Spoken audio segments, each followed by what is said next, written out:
पुणे, महाराष्ट्राची सांस्कृतिक आणि शैक्षणिक राजधानी, एक शहर जे वेगाने प्रगती करत आहे.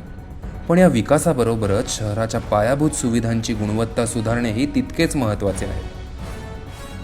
गेल्या अनेक वर्षांपासून पुणेकरांना रस्त्यांच्या दुरावस्थेमुळे अनेक समस्यांना तोंड द्यावे लागत होते.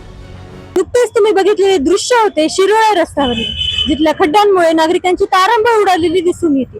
रस्त्याचे नूतनीकरण करण्याची आतोनात गरज सध्या भासते. विद्यार्थ्यांना, रिक्षा चालकांना आणि इतर नागरिकांनाही याचा बराच त्रास होत असल्याचं दिसून येत आहे. या खड्ड्यांमुळे माझ्या बायकोचा मनका गेलाय. ऍक्च्युली मी कात्रजवरनं फक्त आळंदीला दर्शनासाठी जात होतो, तर खड्ड्यामध्ये जंप झाल्यामुळे गाडी माझ्या बायकोचा मनका गेलाय. रस्त्यात असे खड्डे आहेत की घरी 2 तास अगोदर निघावं लागतं मला, जेणेकरून असं वाटतं नाही का की सकाळी 6 वाजता घर सोडायला लागेल, ड्युटी 8-10 घंटे करून मग रात्री 12 नंतर घरी यावं लागेल, अशी कंडिशन आहे पुण्यामध्ये. आणि ज्या ठिकाणी आपल्याला जायला 15-20 मिनिटं लागतात त्या ठिकाणी 1 तास लागतो. 1 तास, सव्वा तास सांगू शकत नाही, म्हणजे टायमिंग सगळं.